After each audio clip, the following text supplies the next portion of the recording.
तो आज हम लोग आईसीएसई क्लास 10 इकोनॉमिक एप्लीकेशन का एक चैप्टर करने वाले हैं, जो चैप्टर का नाम है फैक्टर्स ऑफ प्रोडक्शन।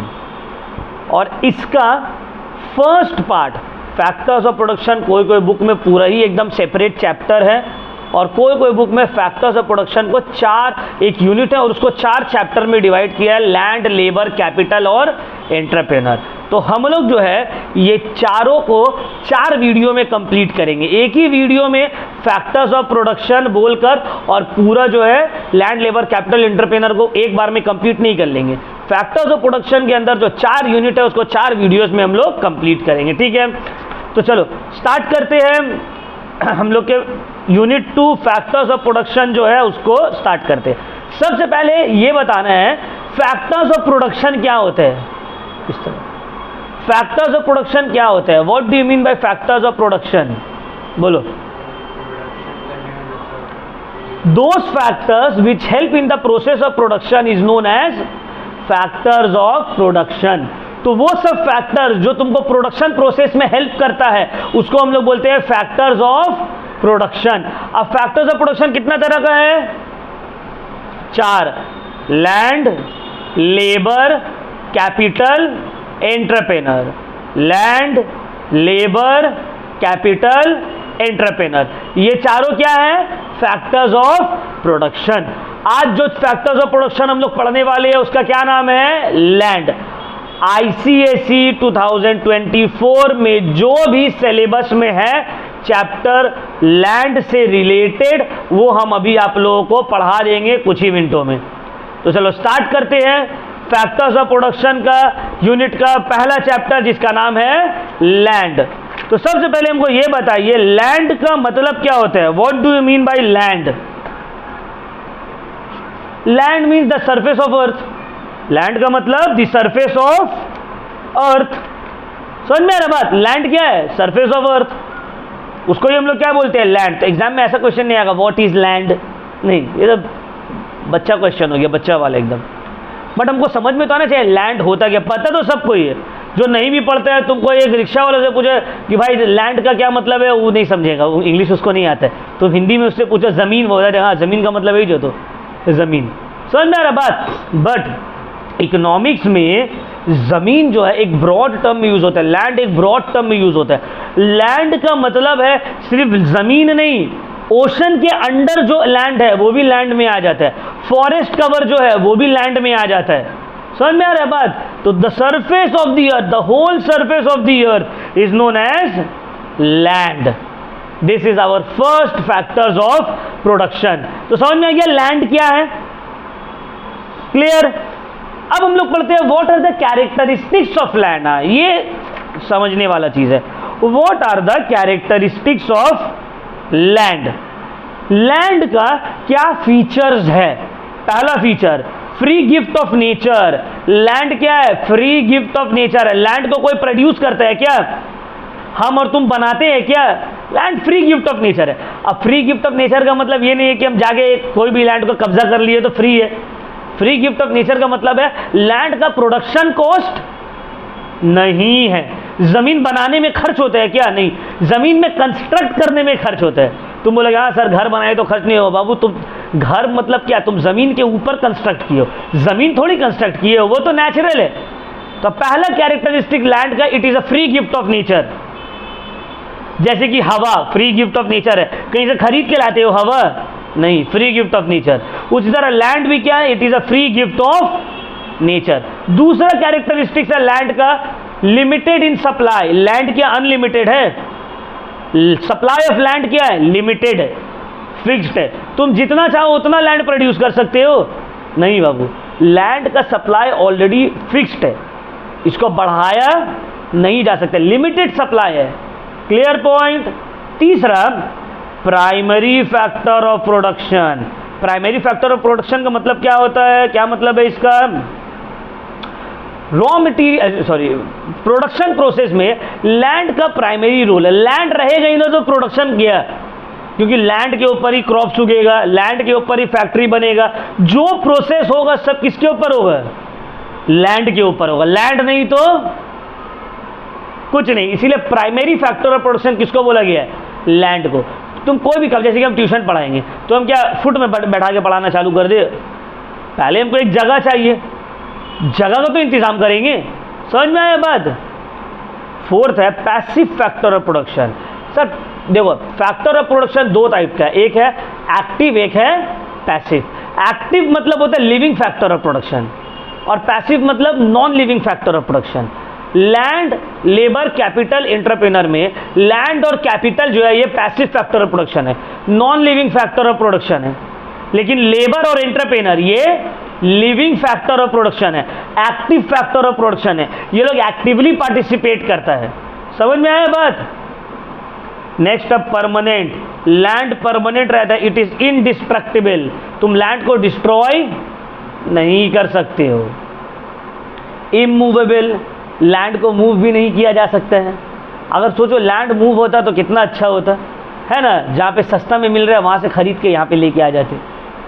जैसे कि फॉर एग्जांपल मान लो मुंबई, अब मुंबई में लैंड बहुत, एक कट्ठा अगर तुम खरीद रहे हो तो उसका दाम मान लो करोड़ों रुपये है। और अगर तुम्हें कोई बिहार के एक एकदम गांव साइड में चले जाओ जहाँ पे तुमको 10,000 रुपये कट्ठा मिल रहा है, अब अगर मूव हो पाता तो तुम वहाँ से 10,000 रुपये कट्ठा खरीदते हो, जाके मुंबई में लेकर आ जाते। होता ना?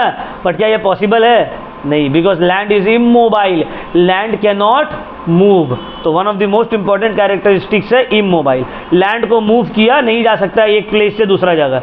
समझ में आ रहा है? एक प्लेस से दूसरा प्लेस। वैरीज इन फर्टिलिटी, नेक्स्ट फीचर है लैंड का, वैरीज इन फर्टिलिटी। देखो, कोई जमीन जो है बहुत फर्टाइल होता है, बहुत उपजाऊ होता है, कोई जो है बंजर होता है, कोई क्रॉप ही उसमें नहीं उगते हैं। तो ये भी एक कैरेक्टरिस्टिक्स है। डिफर्स इन लोकेशन, अलग अलग जगह का लैंड अलग अलग लोकेशन में, अलग लोकेशन के हिसाब से चेंज होता है। जैसे कि फॉर एग्जांपल मुंबई का जो लैंड है वो पंजाब के लैंड से डिफरेंट है, पंजाब का जो लैंड है वो कश्मीर के लैंड से डिफरेंट है। समझ में आ रहा है? Land has many uses. और लास्ट फीचर क्या है? लैंड का बहुत सारा यूजेज है। क्या यूजेज है सर? उसमें तुम एग्रीकल्चरल कर सकते हो, समझ में यार, उसमें तुम कैटल रेयरिंग कर सकते हो, उसमें तुम हॉस्पिटल बना सकते हो, स्कूल बना सकते हो। लैंड का बहुत सारा यूजेज है। There are many uses of land. Clear हो गया कैरेक्टरिस्टिक्स? नेक्स्ट है what are the functions of land. Sir land का क्या फंक्शंस है या क्या इंपॉर्टेंस है? व्हाट आर द फंक्शंस और इंपॉर्टेंस ऑफ लैंड? सबसे पहला एग्रीकल्चरल डेवलपमेंट। लैंड जो है तुम्हारा कंट्री के एग्रीकल्चरल डेवलपमेंट में बहुत इंपॉर्टेंट रोल प्ले करता है। जैसे कि कोई कंट्री है जिसमें लैंड ही ज़्यादा नहीं है तो एग्रीकल्चर होगा कहाँ? समझ में आ रहा है बात? प्लस लैंड का क्वालिटी भी एग्रीकल्चर में डिटरमाइन करने में हेल्प करता है। जैसे कि फॉर एग्जांपल एक बहुत बड़ा कंट्री है लेकिन पूरा डेजर्ट है तो वहाँ पे एग्रीकल्चर नहीं होगा। अपना इंडिया में ही देख लो, नॉर्थ के तरफ ज़्यादा एग्रीकल्चर होता है, पंजाब, हरियाणा, बिहार। क्यों? क्योंकि फर्टाइल लैंड है। वहीं पे तुम साउथ के तरफ आ जाओ तो उतना फर्टाइल लैंड नहीं है। तो एग्रीकल्चरल एक्टिविटी डिटरमाइन करने में, डेवलपमेंट में लैंड बहुत इंपॉर्टेंट फंक्शन प्ले करता है। दूसरा है इंडस्ट्रियल डेवलपमेंट। इंडस्ट्री के डेवलपमेंट के लिए भी लैंड का बहुत इंपॉर्टेंट रोल है। क्यों? तुम्हारा size of land, quality of land, availability of land, ये तुम्हारे इंडस्ट्रीज। लैंड रहेगा तभी तो इंडस्ट्रीज डेवलप होगा भाई। लैंड नहीं हो तो इंडस्ट्रीज कहाँ पे डेवलप करोगे? आसमान में। Development of means of transport and communication. Land जो है ट्रांसपोर्ट और कम्युनिकेशन को कनेक्ट करने में हेल्प करता है। ज़मीन रहेगा तभी ना तुम बिछाओगे रेलवे लाइन, एयरपोर्ट बनाओगे, रोड्स बनाओगे। तो ट्रांसपोर्टेशन में भी लैंड का बहुत इंपॉर्टेंट रोल है।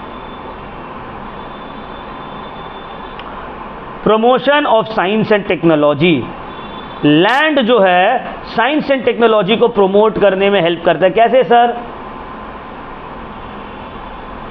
लैंड में ही बड़ा बड़ा रिसर्च सेंटर बनेगा, रिसर्च होगा, बिल्डिंग्स बनेगा, हॉस्पिटल्स बनेगा, कॉलेजेस बनेगा। समझ में आ रहा है? सोर्स ऑफ मिनरल्स, जितना भी मिनरल्स निकलता है, ऑयल, गोल्ड, सिल्वर, सबका आसमान से निकलता है, ज़मीन से निकलता है। तो लैंड जो है एक सोर्स ऑफ मिनरल्स है। अलग अलग मिनरल्स तुम यहाँ से निकालते हो, एक्सट्रैक्ट करते हो। क्लियर हुआ पॉइंट? समझ में आया ना? तो ये सब मेरा फंक्शंस है लैंड का। अब आते हैं productivity of land. Productivity of land का मतलब क्या है? प्रोडक्टिविटी ऑफ लैंड का मतलब है capacity of land to produce a crop. Land का कैपेसिटी जो वो क्रॉप्स को प्रोड्यूस कर सके, लैंड का कैपेसिटी जो वो क्रॉप्स को प्रोड्यूस कर सके, इसको क्या बोलते हैं? Productivity of land. हम लोग बोलते हैं ना सर ये लैंड जो है ना बहुत प्रोडक्टिव है, ये लैंड उतना प्रोडक्टिव नहीं है। मतलब ये लैंड प्रोडक्टिव का मतलब है यहाँ पे बहुत ज़्यादा क्रॉप्स उगता है, यहाँ पे क्रॉप्स उतना नहीं उगता है। तो क्या उसका रेट है, कैपेसिटी है क्रॉप्स को प्रोड्यूस करने का, उसको ही हम लोग बोलते हैं प्रोडक्टिविटी ऑफ लैंड। अब ये डिफर करेगा, हर लैंड, सब लैंड प्रोडक्टिव नहीं रहेगा और सब एक जैसा प्रोडक्टिव नहीं रहेगा। प्रोडक्टिविटी में एक लैंड दूसरे लैंड से डिफर करेगा। कुछ फैक्टर्स है जो लैंड का प्रोडक्टिविटी को डिटरमाइन करने में हेल्प करता है। तो वो क्या क्या फैक्टर्स है जो लैंड का प्रोडक्टिविटी को डिटरमाइन करने में हेल्प करता है, उसको हम लोग पढ़ेंगे। पहला है नेचुरल फैक्टर्स। नेचुरल फैक्टर्स का मतलब है लैंड का क्लाइमेट कैसा है, टोपोग्राफी कैसा है, सॉइल कंडीशन क्या है वहाँ का। जैसे कि पहाड़ है, पहाड़ का जो लैंड है, माउंटेन का लैंड और प्लेन्स का लैंड और डेजर्ट का लैंड, सबका इन्वायरमेंट अलग है। समझ में आ रहा है बात? तो नेचुरल फैक्टर्स डिटरमाइन करता है। दूसरा साइज ऑफ होल्डिंग। क्या मतलब है साइज ऑफ होल्डिंग का? Productivity of land size of holding के ऊपर भी डिटरमाइन करता है। साइज ऑफ होल्डिंग मतलब तुम्हारा लैंड होल्डिंग्स कितना है। अगर तुम्हारे पास एकदम थोड़ा ज़मीन है तो उसका प्रोडक्टिविटी कम रहेगा, बट तुम्हारे पास एकदम बड़ा ज़मीन है, ज़्यादा एरिया है तुम्हारे पास, तो प्रोडक्टिविटी हाई रहेगा। इंडिया में लैंड का प्रोडक्टिविटी कम रहने का एक बहुत बड़ा रीज़न जो है वो है स्मॉल साइज ऑफ होल्डिंग। यहाँ के किसान लोग के पास छोटा छोटा ज़मीन है। अब छोटा ज़मीन है तो उसमें प्रोडक्टिविटी ज़्यादा नहीं होता है। बड़ा ज़मीन रहेगा तब ना तुम उसमें इन्वेस्ट करोगे, सही से मेहनत करोगे, तब क्रॉप्स का प्रोडक्टिविटी बढ़ेगा। ज़मीन का लैंड का साइज होल्डिंग्स कम है तो प्रोडक्टिविटी भी कम होता है। समझ में आए? तो दूसरा फैक्टर जो लैंड का प्रोडक्टिविटी डिटरमाइन करता है वो है साइज ऑफ होल्डिंग। तीसरा है ह्यूमन फैक्टर्स। ह्यूमन फैक्टर्स का मतलब क्या होता है? जो वर्कर लैंड पे काम कर रहा है, किसान या मजदूर, उसको लैंड के बारे में कितना नॉलेज है। अगर उसको बहुत अच्छा नॉलेज है लैंड के बारे में तब लैंड का प्रोडक्टिविटी हाई रहेगा, बट वो उतना ज़्यादा उसको पता नहीं है, तुम उसको काम में लगा दिए तो काम तो बिगाड़ देगा ना वो। समझ में आ रहा है बात? जैसे कि फॉर एग्जांपल हम प्लांटिंग कर रहे हैं तो हमको प्लांटिंग के बारे में अगर ज़्यादा पता रहेगा तो इस एरिया का प्लांटिंग ज़्यादा बेटर होगा। क्लियर हुआ पॉइंट? नेक्स्ट है इम्प्रूवमेंट्स ऑफ लैंड। क्या मेजर लिया जा रहा है लैंड को इम्प्रूव करने का? ये भी प्रोडक्टिविटी में बहुत इंपॉर्टेंट रोल प्ले कर रहा है। मतलब उसका ड्रेनेज सिस्टम सही है कि नहीं है, फर्टिलिटी सही है या नहीं है, उसमें chemicals and all time to time use किया जा रहा है या नहीं किया जा रहा है। ये सब भी प्रोडक्टिविटी ऑफ लैंड को डिटरमाइन करने में हेल्प करते हैं। लोकेशन ऑफ लैंड बहुत इंपॉर्टेंट पॉइंट है। लैंड का जो लोकेशन है ये लैंड का प्रोडक्टिविटी को डिटरमाइन करता है। अगर तुम्हारा लैंड प्लेन एरिया में है, रिवर के सामने है, फर्टाइल रहेगा। माउंटेन में है, डेजर्ट में है, इनफर्टाइल रहेगा। समझ में आया बात? नेक्स्ट पॉइंट है अवेलेबिलिटी ऑफ कैपिटल। अगर तुम्हारे पास पैसा ज़्यादा है तुम अपना लैंड का ज़्यादा बेटर वे में इस्तेमाल कर सकते हो, ज़्यादा अच्छा टेक्नोलॉजी यूज़ करोगे तो लैंड का प्रोडक्टिविटी भी हाई रहेगा। कैपिटल नहीं है उतना, पैसा उतना नहीं है, लैंड का प्रोडक्टिविटी कम रहेगा। समझ में आया बात? और स्टेट हेल्प मतलब गवर्नमेंट की तरफ से तुमको क्या हेल्प मिल रहा है। अगर गवर्नमेंट की तरफ से तुमको हेल्प मिल रहा है तो प्रोडक्टिविटी ऑफ लैंड बेटर रहेगा, अच्छा रहेगा। लेकिन गवर्नमेंट की तरफ से अगर तुमको कोई भी हेल्प नहीं मिल रहा है तो तुम्हारा प्रोडक्टिविटी ऑफ लैंड अच्छा नहीं रहेगा। क्लियर हुआ पॉइंट? तो अब तक हम लोग क्या पढ़े हैं? Characteristics of land, functions of land and factors that affect the productivity of land. Next point आता है इकोसिस्टम। इकोसिस्टम का मतलब क्या होता है? What do you mean by ecosystem?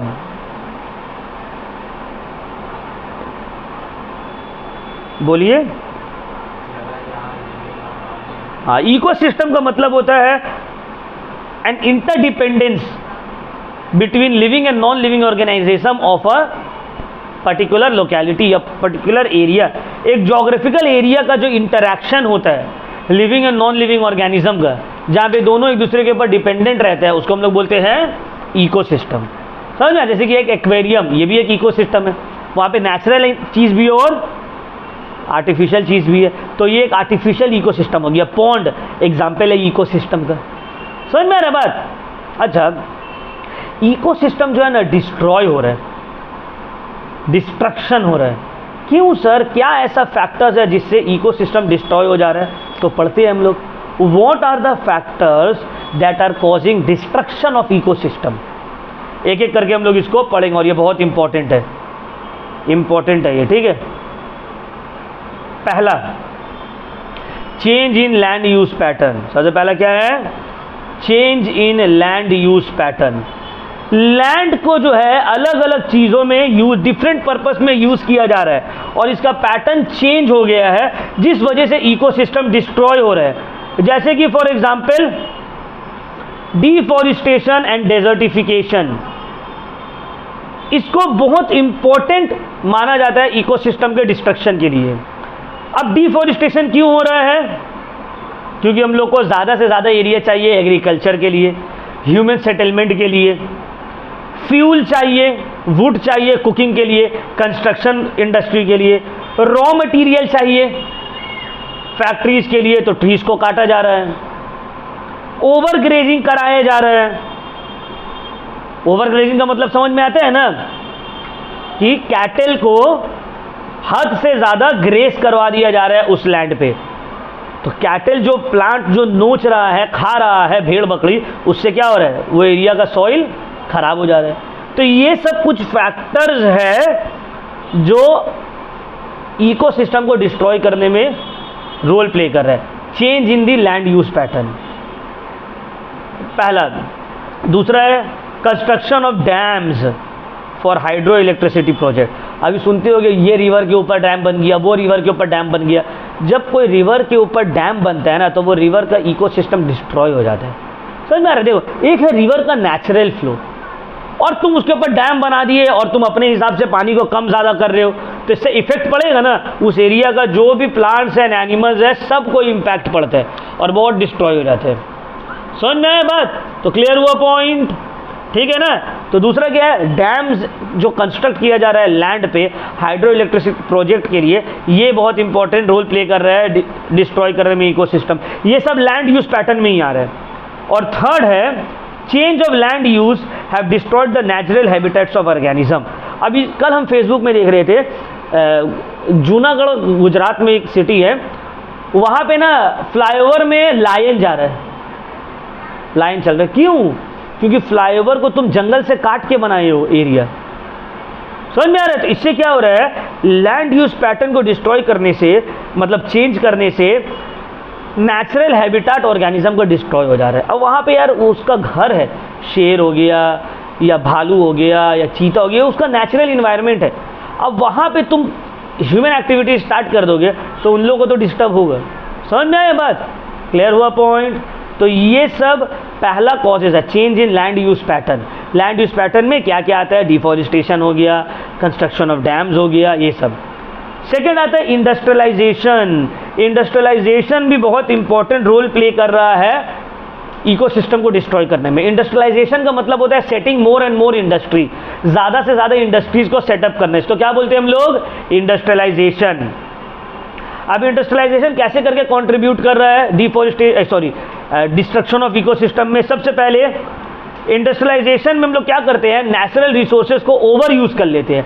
Gas हो गया, पेट्रोल हो गया, कोल हो गया, ये सबको ओवर यूज़ कर ले रहे हैं, तो इकोसिस्टम डिस्ट्रॉय हो रहा है। दूसरा, बहुत सारा वेस्ट मटेरियल्स, मेटल्स, ये सब फैक्ट्री से निकल रहा है।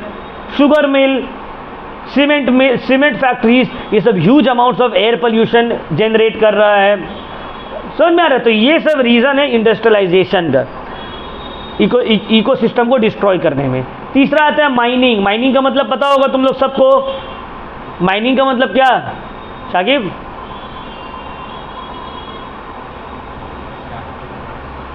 माइनिंग का मतलब अर्थ के अंदर से कुछ एक्सट्रैक्ट करके खोद के निकालना मिनरल्स को, जैसे कि पेट्रोलियम हो गया, कोल हो गया, डायमंड हो गया, गोल्ड हो गया, ये सब माइनिंग होता है ना। केजीएफ में नहीं देखे गोल्ड माइनिंग होता था, तो माइनिंग उसी को बोलते हैं कि अर्थ के इंटीरियर से, चाहे वो अर्थ हो या ओशन हो, रिवर हो, उसके अंदर से मिनरल्स को एक्सट्रैक्ट करके निकालना, उसको बोलते हैं माइनिंग। ये कैसे करके कंट्रीब्यूट करता है सर इकोसिस्टम को डिस्ट्रॉय करने में? जो एरिया माइन हो जाता है ना, वो एरिया एकदम बर्बाद हो जाता है। गूगल में मार के देखना माइनिंग साइट, देख के मतलब ना वहाँ पे कोई इंसान रह पाएगा और ना वहाँ पे पेड़ पौधा उग पाएगा, ना एनिमल्स रहेगा, वो एकदम वेस्ट हो गया, बेकार हो गया वो एरिया। तो माइनिंग सबसे पहले तो बहुत ज़्यादा वेस्ट जनरेट करता है, टॉक्सिक मेटल्स रिलीज करता है इन्वायरमेंट में, सरफेस और ग्राउंड वाटर को बहुत सारा टाइम पल्यूट कर देता है, एरिया का टोपोग्राफी को खराब कर देता है, एरिया का प्लांटेशन को बिगाड़ देता है पूरा।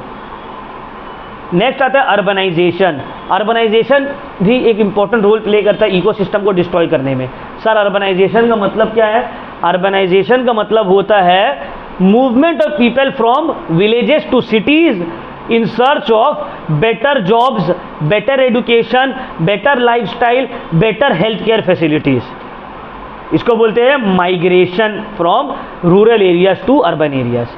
अर्बनाइजेशन का मतलब होता है गांव से शहर की तरफ बढ़ना, ताकि अच्छा रोजगार, अच्छा एजुकेशन, अच्छा लाइफस्टाइल और अच्छा हेल्थ फैसिलिटीज मिल पाए। समझ में आ रहा बात? अब देखो अर्बनाइजेशन किससे क्या होता है, एक तो लैंड स्लम्स डेवलप हो जाते हैं, है ना। अब देखो जो गांव से शहर में आ रहा है, क्यों? क्योंकि उसका रोजी रोटी का मामला है, उसको कमाना है। अब ऐसे नहीं कि वो बहुत पैसा वाला है, अब शहर में तो वो घर अफोर्ड नहीं कर पाता है, वो झोपड़पट्टी में रहने लगते हैं। सबसे पहला तो ये हो गया। दूसरा, वाटर रिसोर्सेज जो है डिप्लीट हो जाता है। म्युनिसिपल कॉरपोरेशन कितना भार संभाल पाएगा अगर लोग इतना तेजी से आएंगे? समझ में आ रहा है? स्लम्स डेवलप हो जाता है, पॉल्यूशन ज़्यादा होने लगता है। नेक्स्ट है शिफ्टिंग कल्टीवेशन। शिफ्टिंग कल्टीवेशन या बहुत इंपॉर्टेंट रोल प्ले करता है, और इसको असम और केरला में झूम कल्टीवेशन भी बोलते हैं। ये भी इकोसिस्टम को डिस्ट्रॉय करने में बहुत इंपॉर्टेंट रोल प्ले करता है। कैसे सर? शिफ्टिंग कल्टीवेशन का मतलब क्या होता है? जो वर्ड बता रहा है शिफ्टिंग कल्टीवेशन, शिफ्ट कर करके कल्टीवेशन करना, इसको बोलते हैं शिफ्टिंग कल्टीवेशन। जैसे कि फॉर एग्जांपल मेरा एक पीस ऑफ लैंड है, हम वहाँ पे कल्टीवेशन किए, एग्रीकल्चरल एक्टिविटी किए, खेती बाड़ी किए। एक साल बाद जब फसल यहाँ से उग किया, इससे यहाँ से फसल काट लिए, अब इसको छोड़ दिए, अब कोई दूसरा जगह में जाके वहाँ पे कल्टीवेशन करने लगे, फिर वहाँ पे भी क्रॉप उगाए, फसल काट के उसको भी वैसे बंजर छोड़ दिए, फिर तीसरा जगह चलेगी। तो ऐसे कर करके क्या कर रहे हैं हम, जितना लैंड है सबको बेकार कर दे रहे हैं, एक ही जगह में कल्टीवेशन नहीं किया जा रहा। इसको बोलते हैं शिफ्टिंग कल्टीवेशन, शिफ्ट हो के कल्टीवेट कर रहे हैं। तो ये भी इकोसिस्टम को डिस्ट्रॉय करता है। समझ में आ रहा है क्यों? क्योंकि शिफ्टिंग कल्टीवेशन में तुम जो नया ज़मीन में कल्टीवेशन स्टार्ट कर रहे हो, तो उसको पहले क्लीन करते हो, वहाँ से प्लांट्स एंड ऑल ट्रीज को काट के हटाते हो, तब वहाँ पे कल्टीवेशन होता है। तो ये बहुत सारा एनिमल्स एंड प्लांट्स स्पीसीज को डिस्ट्रॉय कर देते हैं।